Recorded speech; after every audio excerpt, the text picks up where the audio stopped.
Bonjour tout le monde et bienvenue dans une nouvelle semaine de vlog. Bienvenue dans une nouvelle année de vlog. Bienvenue si vous débarquez, bienvenue et bonjour si vous me rejoignez pour une nouvelle semaine de vlog. J'espère que vous allez bien. On est en 2024, on est le 2 janvier, on est mardi. Je vous souhaite une très très bonne année 2024. Plein de belles choses pour vous, la santé, la famille, les amis, les lectures, des projets, tout ce que vous voulez, le boulot, tout ça. Voilà, je parle pas trop fort, mais je mettrai le volume, j'essaierai un petit peu plus fort. Mon conjoint dort. J'ai plein de trucs à vous dire. Il s'est passé énormément de choses la semaine dernière. Niveau de lecture, je veux dire. Je vais essayer de faire rapide, en fait. Et peut-être que je reviendrai un petit peu sur les lectures un peu plus tard. Alors, qu'est-ce que je peux vous dire ? J'ai fini Courir l'escargot de Lorraine Bastide, qui était très bien, que j'ai beaucoup aimé, qui est très personnel, qui est un peu perché. C'est des réflexions, c'est des moments de vie, c'est des notes qu'elle prend, c'est une écriture assez particulière. Moi, j'ai beaucoup aimé. Donc ça, c'était trop bien. J'ai lu ensuite un été chez Jida de Lolita Sen ou Sin, je ne sais pas comment ça se dit. C'est publié au Cherche Midi et ça sort le 11 janvier, ça fait partie de la rentrée littéraire. Il est assez court. Il fait 167 pages. Il se lit très bien. Je me note de vous en reparler parce que je ne vais pas avoir le temps de le développer là. Mais il est très bien. Voilà. J'ai lu ensuite Scary Christmas de Hélène McMullan. Je ne pense pas que ce soit Hélène McMullan qui l'ait écrit, mais plutôt Yann Manouk. Alors c'est écrit et traduit par Yann Manouk. Et en fait, on s'est rendu compte avec Aude et Estelle, avec qui on a lu que c'était quand même une écriture très très masculine, que toutes les femmes étaient comparées à des voitures, qu'elles étaient décrites avec leurs attributs sexuels, leur forme, tout ça, donc c'était un peu misogyne. C'était pas dingue. Franchement, la fin rattrape un petit peu. Enfin, rattrape. La fin, je me suis dit, pourquoi pas. Bon. Mais tout le reste, était lourd. Beaucoup de dialogues. Alors, certains dialogues vraiment super drôles, vraiment, ça je le reconnais. Mais l'histoire casse pas trois pattes. C'est un huis clos, mais c'est vulgaire. Il y a plein de trucs qui passent du coq à l'âne, ça va pas. Il y a beaucoup de violence verbale. Ça m'a dérangé en fait. J'aurais voulu un truc un peu plus cosy et pas du tout. Absolument pas. Donc voilà, je sais pas si vous l'avez lu. Dites-moi si vous l'avez lu celui-ci. J'ai lu, bien sûr, Les Rougon-Macquart. J'ai lu Le Docteur Pascal. J'ai terminé Les Rougon-Macquart. J'ai fermé mon bouquin. Mon mari était à côté de moi. J'ai dit j'ai fini. Il me dit ah, c'était bien. Ouais. Je dis mais j'ai fini Les Rougon-Macquart. Oh bah dis donc c'est bien. Ouais. Mais lui qui lit pas, c'était pas... Voilà, c'était juste waouh, oh, c'est cool. Et moi dans ma tête ça faisait... Voilà, j'ai fini Les Rougon-Macquart. Ça m'a fait tout bizarre. Bien sûr, je vais vous en reparler. Là, j'introduis simplement le vlog. C'était un très bon tome. Même avec un truc qui m'a un peu dérangé. Hein. Je peux vous le dire, parce que le docteur Pascal vit avec sa nièce et finit par tomber amoureux d'elle. Voilà. Donc c'est un petit peu malsain, hein, mais bon. Et c'était pas mon tome préféré du tout, mais c'était vraiment bien. Des passages de généalogie incroyables qui revient sur tous les Rougon-Macquart. Donc si t'as oublié des personnages, tu les retrouves. C'était trop bien. Je vous en reparlerai de toute façon, bien sûr, et je vous ferai une vidéo, je pense, dédiée au Rougon-Macquart de toute manière, avec mon top, avec tous les manuscrits que j'avais achetés, tout ça, avec un détail de date, si vous voulez, de personnages, de ressentis, de tout ça. Voilà. Donc, je vous en dirai un petit peu plus. Et puis, je m'étais dit, je m'arrête là, et c'est très bien, j'avais emmené ça dans ma valise, en plus, en me disant au cas où celui-là je l'abandonne, j'en veux un autre, je prends celui-là. J'ai bien fait parce que j'ai lu les deux. Et en fait, arrivé chez moi, je suis rentrée quand le 30, j'avais fini mes lectures. Et je me dis, bon, je suis zen, je suis cool, j'ai pas de pression. Ma palle est à 15, 14, je sais plus. Et je me dis, bon, bah, c'est cool. Et, comment elle s'appelle Ariane, je crois, Rock'n'Books, sur Insta, a reçu ça à Noël. Et m'a fait penser que je l'avais aussi et que j'avais lu 30 pages. Donc je me dis, bah écoute, tiens, tu tombes bien, je vais le ressortir et je vais le picorer tranquillement. Il va me faire 2023-2024. Et j'ai dévoré la moitié. J'arrive pas à m'arrêter. Donc je suis sur celui-là. Non, un peu plus de la moitié. Je suis à page 183, il en fait 270, je crois, un truc comme ça. C'est trop bien, ça raconte l'histoire de l'écrivain Stephen King et chronologiquement toute l'écriture de ses romans en lien avec son histoire personnelle, c'est génialissime. Les dessins sont incroyables, enfin vraiment je vous conseille si vous l'avez. Bon, maintenant c'est sur internet, hein. Moi je l'avais acheté à la Fnac quand il était sorti, je l'avais réservé et c'est un numéro spécial de Pop Icons. Il y en a plusieurs qui ont été faits et celui-là était sorti il y a un an, je crois il y a un an. Il me semble, en novembre peut-être, bref. Donc voilà, cherchez-le sur internet, vous allez le trouver je pense. Il est assez grand, hein. Il est gros, mais il est plein de dessins absolument dingues. C'est un tigre. Qu'est-ce qu'on a d'autre? Je peux pas tout vous montrer, mais il y a un clown que je vais pas vous montrer parce que vous allez sauter au plafond tellement il est horrible, enfin il est incroyable.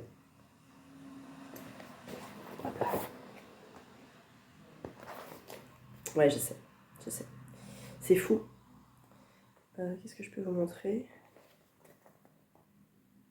Bref, c'est des illustrateurs différents à chaque chapitre. Et je l'ai pas fini. Et c'est pas grave, parce que je le finirai bientôt. Parce qu'en fait, j'arrive pas à m'arrêter. Mais je veux pas aller trop loin non plus, parce que par exemple, il parle de Terre perdue, de la Tour sombre, que j'ai commencé à l'audio. Et je ne suis que à, je sais pas, je dirais 15%. J'écoute en audio, là. Et du coup, je veux pas trop avancer, parce que je sais qu'il va décrire les autres tomes de Terre perdue, et je veux pas trop le savoir. Néanmoins, je pense que je vais passer les passages de la Tour sombre pour lire le reste, parce que ça va quand même jusqu'en 2022, je crois. Donc les autres tomes, je les connais. Enfin, les autres bouquins qu'il a écrits, je les connais. Donc je vais pouvoir lire ça. Et puis le 31, je me suis dit, oh, et s'il laissait un petit, un jeunesse, un petit. Donc j'ai sorti ça, Mauvais joueur, de Amélie Antoine. Ce livre-là est, à mon avis, le digne héritier des Chairs de poule et la transition parfaite pour lire du King quand on est ado. Voilà. J'ai beaucoup aimé. Ça va vite. Ça perd pas de temps dans les descriptions. C'est crédible. C'est du jeunesse, mais il y a du frisson. Et la fin, je ne m'attendais vraiment pas à cette fin-là. Donc j'ai beaucoup aimé. Il est court, il fait 100 pages. Il se lit comme une petite nouvelle, mais j'ai adoré. Il était dédicacé pour mon fils et moi. Je l'avais dédicacé à Iris Noir quand je l'avais vu. Et il a écrit pas avant ses 13 ans pour mon fils. Mais vraiment, c'est... Ah, j'ai beaucoup aimé. J'étais très surprise et très agréablement surprise. Et puis le 31, un matin, à midi, je me dis, bon, de toute façon, on n'a rien à faire, on recevait des potes à la maison. Tout est prêt. Qu'est-ce que je fais? Je vais en sortir un autre. Et puis, c'est pas grave si je le finis pas. Je l'ai bouffé. J'ai lu En couple de Colline Pierret que j'avais acheté à Montreuil. Que j'avais acheté pour le faire dédicacer parce qu'elle était sur le stand Talent Haut et que je pouvais pas débarquer avec une grammaire amoureuse de l'Iconoclaste sur un autre stand sans acheter autre chose. En plus, c'est Talent Haut, je leur fais confiance. Leurs romans sont très intelligents. Et je me suis dit, de toute façon, je le lirai. Et même si je le passe, c'est pas grave, au moins il est dédicacé. Voilà. J'ai adoré. C'est un roman qui parle du couple, qui parle d'une jeune fille qui a 17 ans, qui est avec un jeune homme. Et en fait, elle va le quitter. Elle va quitter l'état du couple. Elle va pas supporter de passer du je au nous. Elle va se remettre en question. Elle va se dire, mais qu'est-ce qui va pas chez moi? Je l'aime, je suis bien avec lui, pourquoi je le quitte? Et en même temps, je le quitte parce que je l'aime et parce que je veux pas briser ce ressenti que j'ai vis-à-vis de lui pour m'encrasser dans une routine. Donc je préfère m'arrêter là et le quitter. C'est génial. Ça rejoint une grammaire amoureuse, mais version jeunesse en fait. Vraiment, j'ai vraiment beaucoup aimé. C'est vraiment un petit coup de cœur. Et c'est bien écrit, c'est réaliste, c'est trop bien. Vraiment, c'est trop bien. Je vous dirais quel âge? 15 ans peut-être, 14-15 ans, parce qu'il n'y a pas de... Si, une petite scène de sexe, mais voilà, quoi, c'est de la jeunesse.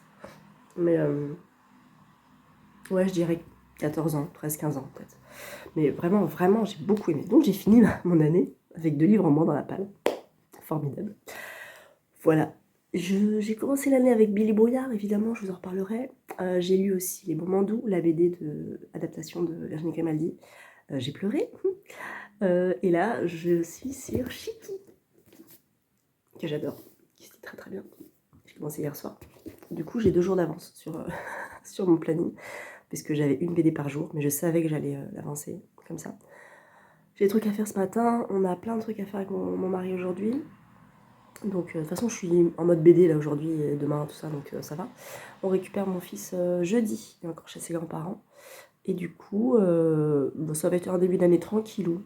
Voilà, j'ai reçu ça de chez Pocket, l'instant, de Ami Liptro. Peut-être que je vous lirai les résumés. Il faut vraiment que je pense à développer un peu plus ce que je suis en train de vous dire. Mais là, j'ai pas trop le temps. Je dois aller m'habiller.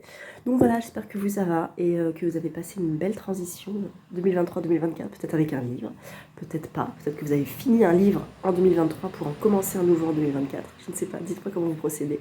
Moi, j'aime bien finir quand même, finir l'année avec un bouquin. Même si Stephen King est en cours de lecture, voilà. Eh bien écoutez, je vous reprends un petit peu plus tard. On est mercredi matin et je viens vous faire le bilan lecture 2023. J'espère que vous allez bien. J'ai terminé Shiki, qui était vraiment pas mal, mais je suis un tout petit peu déçue parce que elle vit au Japon, elle va au Japon, elle fait 2 voyages, elle aime le Japon, mais il y a plein de choses qui l'agacent. Ok, mais du coup j'ai trouvé ça très personnel, très ressenti personnel. Et comme j'ai pas le même ressenti, voilà, je suis un tout petit peu sur la réserve, mais c'était très intéressant. J'ai beaucoup aimé les dessins, il y a des planches magnifiques, noir et blanc, et puis j'ai appris beaucoup sur le Japon parce qu'il y a des planches, enfin c'est même pas des planches, c'est des petites histoires, 2-3 petites histoires sur l'origine du Japon, la construction du Japon. C'est très divin, c'est très ésotérique un peu, et j'ai beaucoup aimé ça, donc c'était très intéressant. J'ai commencé Miséricorde, et en fait je vais pas le commencer. Je vais lire dans la tête de Sherlock, parce que je me dis que je vais jamais réussir à le lire sinon. Parce que demain mon fils revient, que j'aurai beaucoup moins de temps. Donc je vais commencer dans la tête de Sherlock. De toute façon j'ai lu 2 pages de Miséricorde, donc voilà. Alors les statistiques, parce que vous attendez les statistiques. Je compare avec 2022. En 2023, j'ai lu 144 livres. En 2022, j'en avais lu combien? 140, 139. Ah, j'ai fini avec le sang des Belasco l'an dernier. Tiens, c'est marrant ça. Mais non, j'ai pas fini ça, c'est pas possible. Il m'en manque. Oh là là, je sais plus. Bref, 144 pour 2023. Nombre de pages, on s'en fout. J'ai pas noté ça. Au niveau des maisons d'édition, c'est très varié.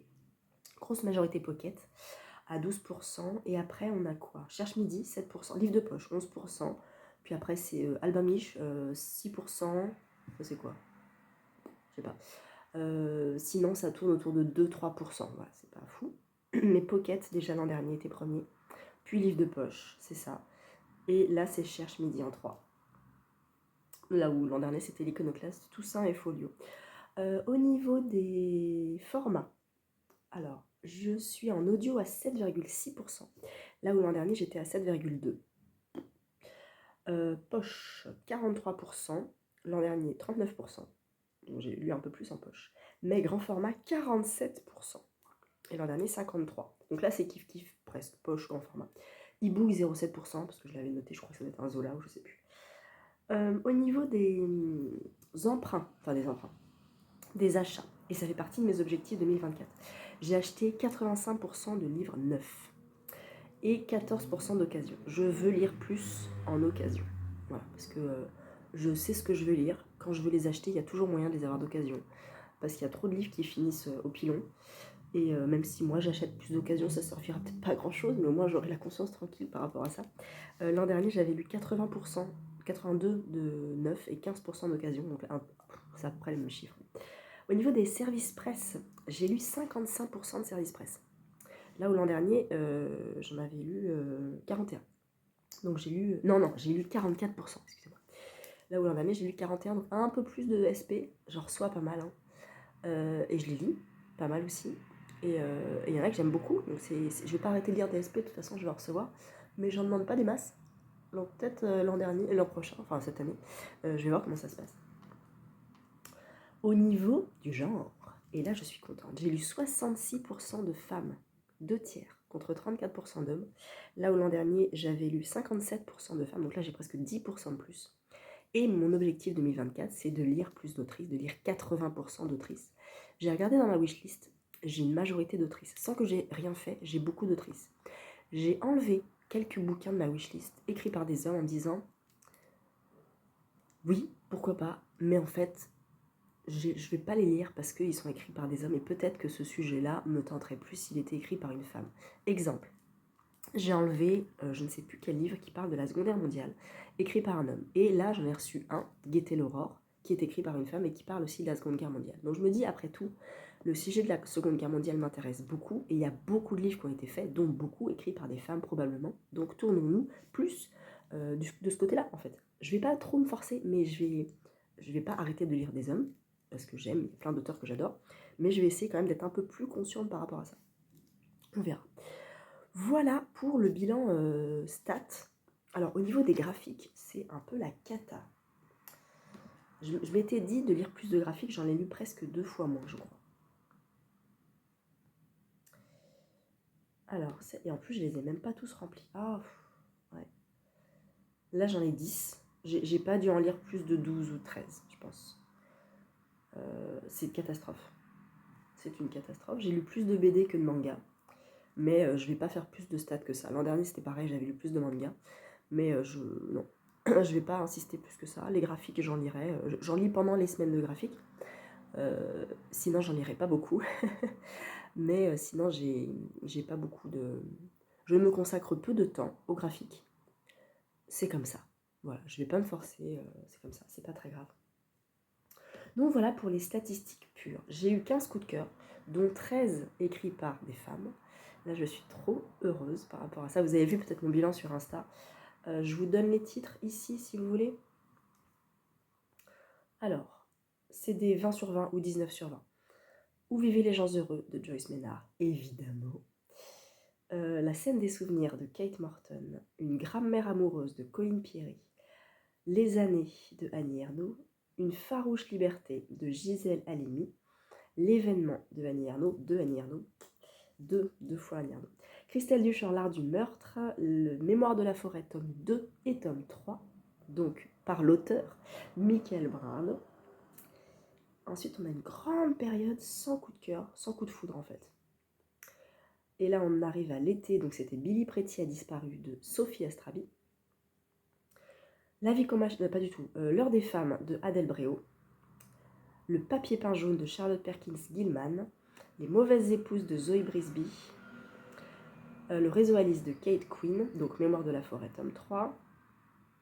La folie de Joanna Gustafsson. Et c'est tout. Voilà, ça fait 15 et 13 écrits par des femmes. Donc, je suis super, super heureuse de ça. Très, très satisfaite. J'ai pas fait gaffe. J'ai vraiment pas fait attention du tout, en fait. C'est en écrivant dans mon carnet de lecture, bien au propre et tout. Je dis, ah tiens, c'est une femme. Ah bah tiens, ça aussi. Ah bah ça aussi, ça aussi. Je me dis, mais what? Trop bien. Donc j'étais très contente par rapport à ça. Donc voilà le bilan statistique 2023. Au niveau des objectifs que j'avais... Ah, je l'ai pas là. Ah si, je peux peut-être avoir accès sur Insta là. Ah, mes stories. J'ai rempli beaucoup de choses de mes objectifs 2023. Là, je suis assez contente. On est où? On est là. Je vais sur mon profil Instagram en même temps, sur l'ordi. Il rame un petit peu parce que la box est loin. Voilà, résolution littéraire. Alors, ça charge. On est là. Oh, j'avais mis tous les... Oh là là. Toutes les personnes qui avaient utilisé le template. J'avais tout reposté, donc ça fait beaucoup de stories. Attendez, je m'énerve un petit peu, j'arrive. Voilà. Donc, en 2023, je voulais... Attendez, faut que je mette sur pause. Je voulais finir les Rongo-Macquart. C'est fait. Je voulais reprendre La Tour Sombre. Mais je la reprends, je suis dans la Terre perdue, en audio. C'est parfait. Je voulais lire plus de graphiques, comme je vous l'ai dit. Je voulais lire au moins 2 livres en anglais. J'ai lu 2 livres en anglais. Je suis trop fière de moi. J'ai remis le même objectif en 2024. Lire plus de thrillers, c'est fait. J'ai vu aussi sur mes stats livres addicts, j'en ai beaucoup plus. 20 livres dans la palle. Comment vous dire que les mobiles ont été très efficaces et que j'en ai beaucoup moins que 20. J'en ai 12, je crois, 12 ou 13 là. C'est trop bien. Être à jour dans 2 séries Cozy Mystery. Et ça, c'est bon. Je suis à jour dans les meurtres zen, non. Anna Zensen. Et une autre. Ah bah bravo. Je regarde là, les Dames de Marlowe, bah non. Ah zut. Bon, bah, si j'en ai 2 pourtant. J'en ai vu 2. Donc bon, bah, j'en ai 2. Refaire un Nobel estival. Évidemment, j'en ai fait un estival, j'en ai fait en septembre, et là, je refais en janvier. Découvrir enfin Philippa Gregory. Alors non, mais je me suis programmé La Princesse d'Aragon en avril, je crois, que je me procurerai. J'ai une alerte Rakuten depuis des mois, et je vois La Princesse d'Aragon a atteint votre alerte. Donc il est à rien du tout ce bouquin. Je peux l'acheter d'occasion sans problème, mais là je suis sur de bail, donc pas tout de suite. Mais je vais lire Philippa Gregory. Et m'écrire des résumés spoilants de mes lectures, c'est fait. Pendant un an, j'ai tenu ce défi, je continue, j'ai acheté le carnet de lecture de Séverine pour continuer ça. Donc là, je suis super contente. Donc en fait, j'en ai rempli 7 sur 10 quand même. Et en 2000... Ah, je l'ai pas mis dans mes stories. Bah. En 2024, bah, je l'ai noté là, je crois, de toute façon. En 2024. Voilà. Enfin, il y en a quelques-uns, mais j'en avais rajouté plus. Mais c'est bizarre que j'ai pas pu... J'ai pas accès aux archives. Ah, c'est nul. Oh, crotte de bique. Bon, bah tant pis. Finir Death Note. C'est comme dans la tête de Sherlock, hein. C'est un peu l'arlésienne, c'est le truc qui vient jamais. Lire 2 livres en VO. Ça, j'ai gardé. Parce que je veux continuer à lire 2 livres en VO. Je vais lire, je pense, The Midnight Library, qui est la bibliothèque de minuit, en anglais. Et je voudrais lire un Jenny Colgan, le tome 2 de la librairie des flots tranquilles, là, machin truc. Et là, ça s'appelle The Bookshop on the Shore. Je sais pas ce que c'est que Shore. Bref, je voudrais lire ces 2-là, je pense. Pâle à 0 et pâle de secours à 10. Ma pâle de secours, c'est principalement des services presse. Je l'ai là, si vous voulez. Et des cadeaux, je vais les lire, ou des achats, je vais les lire aussi, mais c'était pas urgent du tout. C'était pas à lire en 2023, probablement en 2024, parce que de toute façon, j'ai plus que ça. Dedans, nous avons le bouc émissaire de Daphné du Maurier, qui fait partie de la bibliothèque de ma grand-mère, qui est des années 50, que je vais lire, mais c'était pas urgent.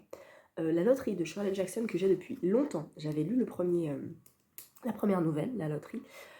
C'est du Shirley Jackson, et vraiment, j'entends beaucoup parler d'elle encore cette année, parce que Halloween, on a ressorti, les gens ont ressorti La Maison Hantée, et je me dis quand même, il faudrait quand même que je lise la loterie.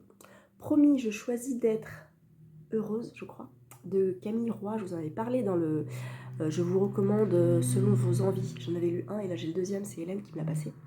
Dites-leur que je suis un homme, c'est un livre sur l'esclavage, je crois que c'est Estelle qui m'avait passé. Bah, ils sont énervés ce matin. Que je lirai, probablement. Peut-être cette année, peut-être pas, c'est pas grave. Un Christelle Duchamp auto-édité, le premier qui parle de Cthulhu. Chasseur de noir qu'une amie de La Réunion m'a donné sur l'esclavage à l'île de La Réunion. Je ne connais absolument pas, ça doit être très intéressant. Alors, la mélancolie de celui qui vise juste. C'est un Monsieur Toussaint Louverture, il est relié, broché. Il est beau, mais en fait, il me fait plus très envie. Donc, je ne sais pas si je vais le garder. Voilà. La femme mystifiée, que j'ai dans ma palle depuis un petit moment, que j'ai en audio, qu'il faudrait que je sorte un jour. Voilà, je pense que c'est un peu une référence dans les milieux féministes. Peut-être que je l'écouterai pour Mars au féminin. Je me le mets pas en défi parce que je l'ai déjà fait l'an dernier et j'ai pas réussi. La civilisation du poisson rouge, que je veux absolument lire, qui est un essai. Prendre soin de son enfant intérieur. Je l'ai gardé aussi parce que je me dis pourquoi pas. Voilà, il est petit, pourquoi pas. Mon autre famille de Armistide Maupin, que je veux lire à la fin, quand j'aurai terminé les chroniques de San Francisco, il m'en reste 5. Donc dans 5 ans, potentiellement, je lirai mon autre famille. Sigmund Freud, la biographie de Freud par Stefan Zweig, que je vais lire normalement la fin janvier. La cloche de détresse de Sylvia Plath, qu'on m'a offert pour mon anniversaire, que je vais lire. Gabriel ou les infortunes, je sais plus quoi, qui a l'air d'être un espèce de policier à l'époque de Louis XVI, et il me tente. Il est gros, mais il me tente. Quand j'avais vu la réception, je me suis dit, oh, je sais pas. Et quand j'ai lu le résumé, je me dis, mais ça a l'air trop bien, en fait. Je vais peut-être le garder. Je suis la maman du bourreau, qui va faire partie avec... Fuir l'Éden, l'enterrement de Serge et d'autres de Petite Moi Petite Lecture en février. C'est de tout petits livres. Au nom des Noirs, je l'ai commencé. Au nom des Noirs, j'avais dit qu'il était assez complexe à lire. J'ai lu une bonne centaine de pages. Bon, j'aurais pu l'enlever de la palle. Une terrible délicatesse qui a l'air très très bien, que j'ai reçu aussi en SP. Sarah, qui est un presque pas auto-édité, mais une toute petite maison d'édition que Estelle avait lue. Il me tente plus. Voilà, donc à voir si je le garde. Les prisonniers de la liberté de Luca Di Fulvio, ça je le garde. 35 ans, donc 15 ans avant Internet, de Nora Mzaoui, que j'avais acheté à Brive 2021, je crois.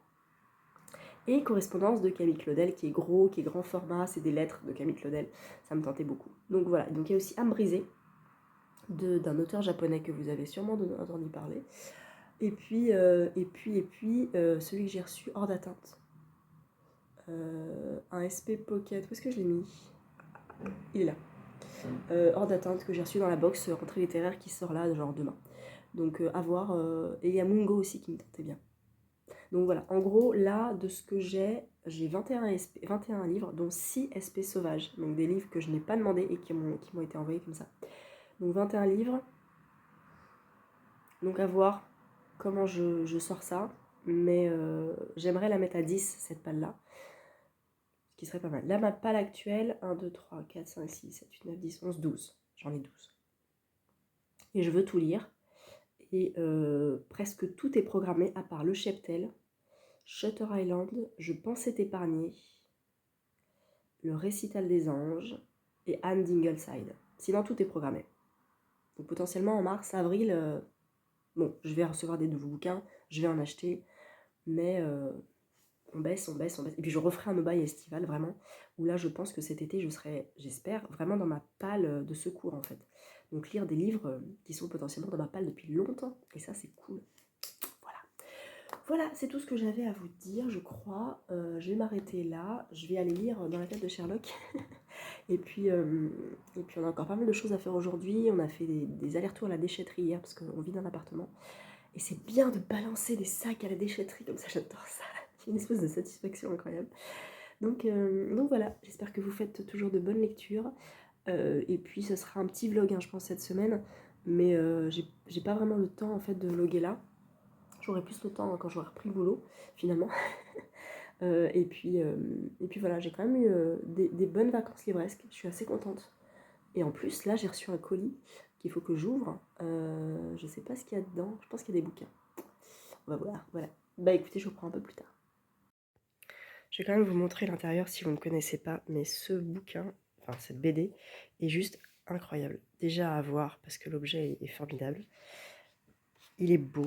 Les dessins sont magnifiques, on a l'impression que c'est de la 3D en fait. On est plongé comme ça, il y a une profondeur des dessins, c'est fou. On est vraiment dans quelque chose de très très très très beau. Et en plus, on est vraiment dans la tête de Sherlock. C'est-à-dire que là, on a un monsieur qui arrive et Sherlock Holmes va essayer de, à partir de sa phrase, de déduire plein de choses. Tiens, il y a ça, il y a ça, il y a ça, il y a ça, il y a ça. Ça m'amène là. Hop, il y a ça, ça pantoufle là, ça m'amène là, tac, tac, tac, tac. Et après, il fait sa déduction. Donc déjà, il y a la tête en arrière-plan. Et il y a toutes les recherches qu'il fait, tout ça. Et ça y est, il peut déduire tout ça. Et c'est incroyable. Voilà, je trouve ce dessin, enfin ces dessins absolument magnifiques. Donc je suis très contente de le lire et de l'avoir dans la bibliothèque.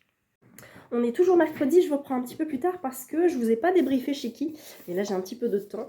Donc on est sur un, je pense, roman graphique parce qu'il est vraiment gros.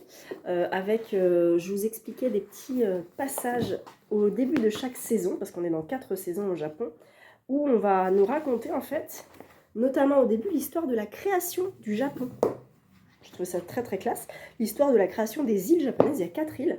Et c'était très beau, très intéressant. Puis ensuite vont venir les histoires de... J'aime beaucoup ça. C'est un dieu japonais en fait. Un kami. Kami, ça veut dire dieu. Kami-sama. Et du coup, là, ensuite, on est avant le printemps, je crois. Ouais, juste avant le printemps, on va nous raconter une histoire de Ronin. Les Ronins, c'est les samouraïs qui ont perdu, enfin, qui n'ont plus de maître. Voilà. Homme errant, Ronin. Ronin, peut-être Nin. Ah, Nin. Nin, je crois que c'est le même kanji que Hito, et Hito, c'est une personne, je crois. Puis ensuite, on va avoir une histoire avant l'été. Voilà, ça c'était intéressant. Par rapport au contenu, on est avec Rosalie, donc l'autrice de ce roman graphique, qui part au Japon une première fois, puis qui reste quelques temps. il va se passer quelque chose dans sa vie. Elle va être logée dans un espèce de ryokan, une espèce de maison traditionnelle pour y vivre et pour y travailler. Elle a un visa travail, comment ça s'appelle? Vacances-travail, enfin je sais plus comment ça s'appelle. C'est valable 1 an. Et en fait, elle part avant. Elle rentre en France parce qu'elle va rencontrer quelqu'un. La personne qui va la loger va finalement s'avérer être quelqu'un de très différent qu'elle l'imaginait. Ça va pas bien se passer.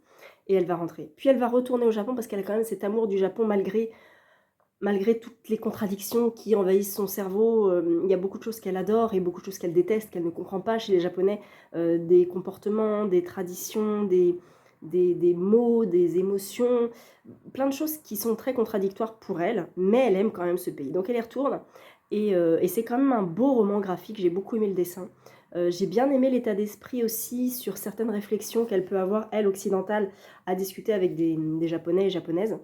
Mais comme j'ai pas le même ressenti qu'elle et que c'est très personnel, c'est pas un coup de cœur. Voilà, c'est une très très belle lecture, vraiment je vous le recommande. Il y a des planches très très belles. C'est très réaliste et c'est beau et c'est bien, mais c'est pas un coup de cœur pour moi. Mais je vous le recommande quand même.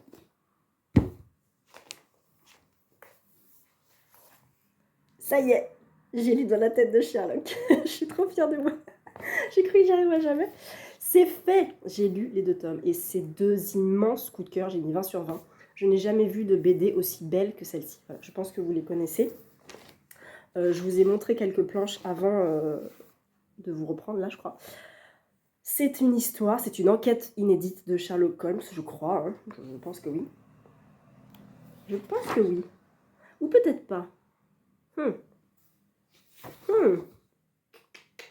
J'ai comme un doute. Et non. Je ne saurais pas vous dire. Si c'est une affaire inédite, c'est un truc de fou. Si c'est une reprise, c'est un truc de fou. C'est tellement bien fait, tellement bien dessiné. Alors des fois on se perd un peu dans les cases, on ne sait pas trop où aller, on aura envie de suivre, il y a un fil rouge tout le long, on a envie de se suivre ce fil rouge, mais en fait c'est de gauche à droite puis de gauche à droite, et on se perd un peu. Mais c'est tellement bien fait, c'est magnifique. C'est prenant, c'est beau, c'est tout, voilà, c'est magnifique. Donc je sais qu'il y a 2 tomes là, qui sont là. Pour une enquête, je ne suis pas sûre qu'ils en fassent un nouveau, ou pas tout de suite parce que vu le boulot que ça demande, voilà, c'était incroyable, c'était complètement incroyable, c'était magnifique. Donc voilà, Miséricorde. Du coup, je reprends Miséricorde. Pas ce soir, je suis pas là ce soir, et demain on prend la voiture. Peut-être je le prends en voiture. Après c'est des petites nouvelles, hein, donc ça va vite. Un dessinateur différent pour chaque nouvelle. Et sinon, eh ben, il me restera Death Note à lire. Mais je ne suis pas sûre de l'avoir mis. J'avais quoi Billy Brouillard, Les Moments Doux, Shiki, Dans la tête de Sherlock, Miséricorde. Bah si, j'ai dû mettre Death Note. En sachant qu'il me reste toute la fin de la semaine pour lire des graphiques. Sachant que j'aurai mon fils. Donc je ne sais pas trop comment je vais m'organiser. J'ai sorti de ma palle tout doucement en regardant les premières pages Guetter l'aurore, que je dois commencer lundi officiellement, mais dont j'ai commencé les quelques premières pages. J'ai un truc sur mon écran. Et que c'est très prenant.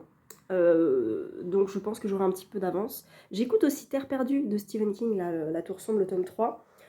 Et en parallèle, j'écoute le podcast du roi Stephen où ils analysent justement ce tome-là. Donc c'est bien parce que je suis dans le résumé très spoilant et j'avance au fur et à mesure du résumé ce que j'écoute, comme ça je suis sûre de bien comprendre. Parce que j'ai besoin de ça, je pense vraiment pour comprendre en fait cet univers-là. Et puis ma foi, voilà, l'année démarre très très bien. Niveau lecture, graphique, je remplis tout à fait ce que je voulais. Je lis 2 graphiques par jour, donc ça c'est top. C'est plus que ce que j'avais prévu, mais j'anticipe vu que à la fin des vacances, là, les derniers jours, j'aurai moins de temps, je pense. Et puis après on recommence, et puis il faut préparer le boulot, les cours, tout ça, tout ça. Donc voilà, est-ce que vous participez à la semaine des graphiques? Est-ce que vous avez participé? Parce que quand vous verrez cette vidéo, bah, elle serait presque finie. Quel est pour vous le plus beau roman graphique, la plus belle BD que vous ayez lu? Parce que moi, c'est Dans la tête de Sherlock, hein, clairement. J'ai une copine qui m'a passé Moi, ce que j'aime, c'est les monstres, que je trouve absolument incroyable, et je pense au même niveau de génie Dans la tête de Sherlock, même si c'est pas du tout le même dessin. Mais ces deux-là vraiment sont incroyables. Mais comme j'ai pas encore lu, moi ce que j'aime c'est les monstres. D'ailleurs, faudrait peut-être que je le sorte un jour, que je lui rende à ma copine. Mais voilà, je sais pas si vous en avez d'autres beaux comme ça. Enfin, après, c'est très personnel, hein, mais vraiment, les dessins comme ça, je trouve ça magnifique. Et ça demande un boulot de dingue, mais de dingue. Alors voilà, quel est pour vous la BD ou le roman graphique le plus beau que vous ayez lu? Où vous vous êtes dit, ah, c'est du génie, quoi, c'est une merveille. Voilà, dites-moi en commentaire. Et je vous reprends, je ne sais pas quand. En fait, je vous reprends tout de suite parce que je sais plus si je vous ai donné mes objectifs 2024. En fait, je me vois vous dire finir Death Note, lire 2 livres en VO, pas la 0, pas le de secours à 10. Mais je crois que j'ai arrêté là, en fait. Donc j'avais dit continuer les Cosy Mystery et être à jour dans plusieurs séries. Faire le mois de février, petit mois, petite lecture, en sachant que j'ai d'autres objectifs qui sont pas sur mon carnet, mais qui sont sur Insta. Ah, c'est ça, j'avais pas trouvé les objectifs sur Insta. C'est pas grave, tant pis. J'ai d'autres objectifs, mais je me rappelle plus. Et je me suis mis des objectifs d'auteurs et d'œuvres également à découvrir. Alors en 2024, je veux lire 2 Stefan Zweig. Le premier, là, ça va être Freud, et je m'étais noté la pitié dangereuse aussi. Mais il y en a d'autres que je voudrais lire également. La pitié dangereuse, c'est le seul roman de King, de Zweig. Tout le reste, c'est plutôt des formats nouvelles, c'est très court, et La pitié dangereuse, je crois que c'est un roman de 500 pages à peu près. D'ailleurs, les critiques disent que c'est un peu trop long. C'est marrant de voir que finalement, il est peut-être bon dans les nouvelles, mais pas dans les romans, je ne sais pas. Je vais lire Thérèse Raquin. Je veux lire le tome 2 et 3 de Donato Carisi de La Maison des Voix. Donc La Maison des Voix, je l'ai lu. La Maison sans souvenir, je le lis en février. Et La Maison aux Lumières, et ben je le lirai à un moment donné. Terminer Anne, c'est ça. Anne de Green Gables. Donc là, j'ai le tome 6. Donc il me faut 6, 7, 8. Je pense que c'est pas impossible que je termine la saga. Lire 2 King. Alors, King, comme j'écoute le podcast et que je regarde justement ma petite BD King, machin truc là, je m'en suis noté plusieurs. Je me suis noté Danse macabre, qui est un recueil de nouvelles, un des premiers, je crois, qu'il a publié, que j'ai très très envie de lire. Parce qu'en fait, il y a beaucoup de nouvelles qui sont centrales par rapport à l'univers de King. Brume aussi, je veux lire, et la nouvelle Brume et le recueil de nouvelles. Rose Madder, parce qu'il fait partie de la trilogie des femmes, on va dire, chez King, avec Dolores Claiborne et Jessie. Non. Oh. Ah non, c'est la trilogie de l'éclipse. Je confonds. Je crois que c'est Histoire de Lisée, qui est sur les violences faites aux femmes. Ah, je sais plus. Bref. Rose Madder et La part des ténèbres. J'ai quand même très envie de lire. Et puis Avancer la tour sombre. Mais voilà, ces 4-là me titillent un petit peu. Donc je vais essayer d'en lire 2. Je veux continuer à lire Gutanabe, celui qui a dessiné pour Lovecraft, enfin qui a dessiné les histoires de Lovecraft. Je suis très en retard et j'ai très envie de les continuer. Anne Granger, je continue là, Lizzie Martin, le tome 6 avec Estelle en janvier. Il y en a 8, je crois, de sortie. Donc pareil, là, il y a peut-être moyen de moyenner. Les Sœurs Brontë, eh ben, je vais lire le tome 3 très bientôt. Il y en a 4 de sortie. Je ne sais pas si c'est une série terminée. Et Magritte et Georgette, j'ai le tome 3 dans ma palle. Il faut que j'achète le 2 parce que je le lis en mars. Peut-être mars, pour Mars au féminin. Voilà, Mars au féminin revient bien sûr en 2024. J'ai les catégories, j'en ai 8, il me semble. Ça change pas beaucoup d'habitude. Hein. Commencez déjà à constituer vos pales. Vous savez qu'il y a essai, biographie, autobiographie, policier, tout ça. Vous savez ça. Donc c'est écrit par des femmes, il n'y a aucun problème par rapport à ça. Et puis voilà, le mois de janvier va se dérouler tranquillou, bilou. Et là, je vous reprends un petit peu plus tard, que je sais pas quand. On est vendredi et je suis dans Death Note, tome 4. Je sais plus si je vous en ai parlé. C'est un tome que j'ai repris 3 fois. C'est la 3e fois que je le prends. Non pas parce que je l'aime pas, mais parce que j'arrive pas à m'y consacrer. J'ai toujours des lectures à côté. Et là, comme c'est ma semaine de graphique, je vais essayer de finir au moins le tome 4 là, cette semaine. J'ai passé la moitié, il me reste, je veux dire, pas grand chose, c'est un manga. Mais en fait, c'est un manga vraiment complet et très dense. Il y a beaucoup d'informations, beaucoup de bulles, beaucoup de dialogues. Ça prend son temps et c'est bien. J'adore ce format, c'est très lisible, c'est grand, voilà, je ne peux pas trop vous montrer parce qu'il y a un événement que j'avais complètement zappé, que je pensais arriver à un autre moment en fait de l'histoire, et c'est arrivé là, et là, voilà, il y a vraiment une espèce de grosse vague qui balaye tout et qui refonde tout. C'est très très étrange, et du coup, je me rappelle de ça, des personnages et tout, donc j'aime beaucoup.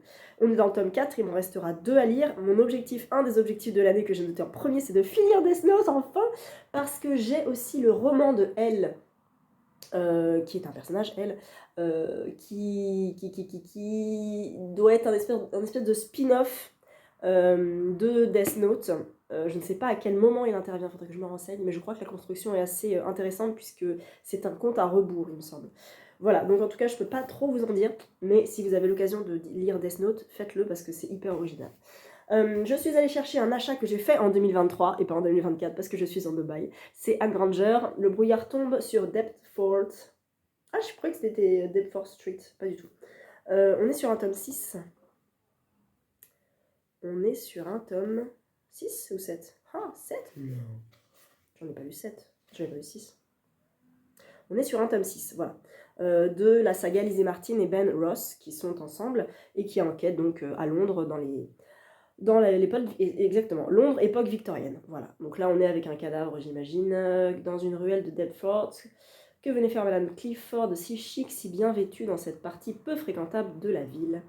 Chargée de l'enquête par Scotland Yard, blablabla, blablabla. Voilà, donc ça, je le lis la semaine prochaine, fin de semaine avec Estelle. On avance, il y a un grand genre, il y en a 8, je crois, en tout. Et après, on aura terminé la saga Lizzie Martin. Et on pourra se consacrer à autre chose. Je sais qu'elle a écrit autre chose et j'ai vraiment hâte. Non, je confonds avec Anne Perry, excusez-moi. Anne Granger et Anne Perry, voilà. J'ai très envie de lire Anne Perry, de continuer à lire Anne Perry. J'avais lu le premier tome l'année dernière parce que je l'avais reçu pour Noël, je crois. Une belle édition 10-18, qui était le premier tome de... Oh, je sais plus, l'enquête... Ah, comment ça s'appelait ? Bref. Anne Perry, le premier de sa saga connue, tout ça, tout ça. Donc voilà, Anne Granger, reçue. Reçue aussi 2 réceptions Pocket. Ah, attendez. Je disais donc des réceptions Pocket. J'attends un livre, mais je suis pas sûre qu'il sorte tout de suite. Je sais pas. Et là, j'en ai 2. Bah. Je l'ai déjà reçu. Je l'ai reçu dans la box. J'ai reçu dans la box parce qu'il était... Je l'ai reçu dans la box ou je l'ai reçu à part ? Non, je crois que j'ai reçu dans la box. Parce que c'était... Ah ouais, mais sélection Grand Prix des lecteurs. Moi, je fais pas partie du Grand Prix des lecteurs. Donc, bah, c'est pas grave. Je vous le ferai gagner, du coup. Mungo de Douglas Stewart. C'est lui qui avait écrit Shuggy Bane.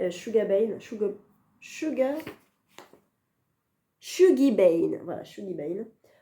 Qui était sorti chez Pocket. Et du coup, voilà. Bah, j'ai Mungo, je l'ai en double. Donc, je vais vous le faire gagner. Voilà. Et est-ce que c'est un autre que j'ai déjà ? Non.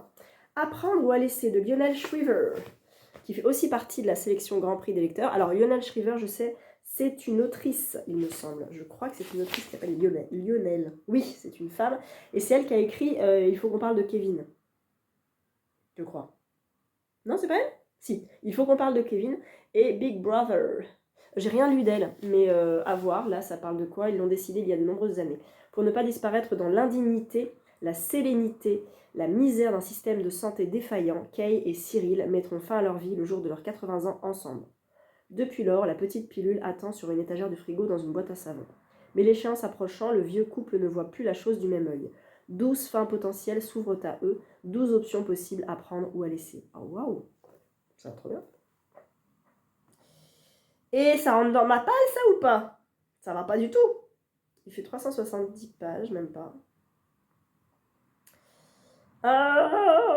C'est dur. C'est dur. Ah, c'est elle qui avait écrit Les Mandibles.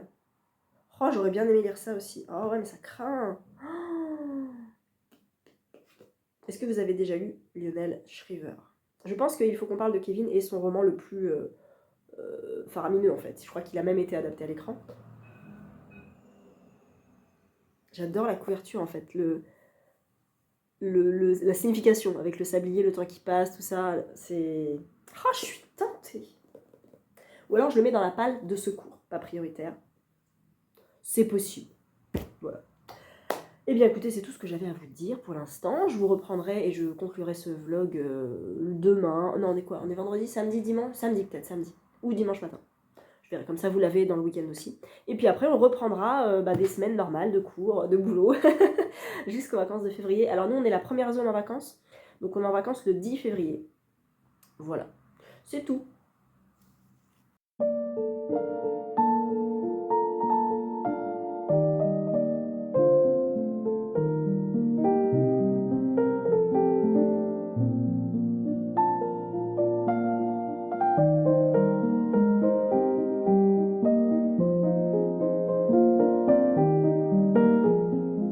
On est dimanche matin et je viens conclure cette semaine, cette première semaine de vlog de l'année. J'ai même pas fini Death Note. Il me reste pas grand chose, hein. Je vais le finir là maintenant. Et je dois aller sur Paris ce matin pour aller chercher une petite galette des rois. Et je vais prendre Guetter l'aurore avec un petit jour d'avance, c'est pas très grave. Mais comme ça je l'avance. Je vais pas me lancer dans un nouveau graphique parce que j'aurai pas le temps de le lire aujourd'hui. Je vois, il y a mon Stephen King qui est là. Papa Icon. Il est sur mon bureau. Il est là, il m'attend, il va bien. Mais je le prendrai plus tard. Death Note, je vous en ai parlé rapidement, je ne vais pas revenir dessus. Cette fin de top 4 est très dense, j'ai hâte de finir et de passer à autre chose, mais très intéressante aussi pour l'histoire. Voilà, j'espère que cette première semaine vous a plu, que vous avez pu découvrir des graphiques avec moi et que vous en avez peut-être lu également. Dites-moi, n'hésitez pas à me dire encore quelles sont vos lectures actuelles. Et puis voilà, c'était un petit peu lors du bilan aussi 2023 livresque. Et je voulais savoir si vous faisiez des bilans de l'année, de votre vie aussi. Parce que moi, c'était une année importante, très, très importante sur mon plan personnel et très joyeuse aussi. Donc j'ai beaucoup aimé cette année, c'était très bien. Et l'année 2024 s'annonce aussi très belle. Donc j'ai hâte, je suis contente. Et en même temps, 2023, c'était ma dernière année dans la trentaine. Voilà, donc une grande marche approche. Bah, tout de suite, hein, c'est dans 6 mois, j'ai un peu le temps. Mais j'ai un peu... j'ai été effrayée de vieillir. Quand j'avais 25 ans, j'ai pleuré parce que j'avais 25 ans et je jouais à Pokémon et c'était pas normal. À 30 ans, j'ai fait 3 fêtes. La veille, le jour de mon anniversaire et le lendemain pour passer correctement. À 35, et bah à 35 j'étais à l'hôpital, je venais d'accoucher.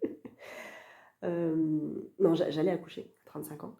Et là, à 40 quoi, je me dis bon, qu'est-ce qui se passe à 40 ans? Je vais faire une crise de la quarantaine.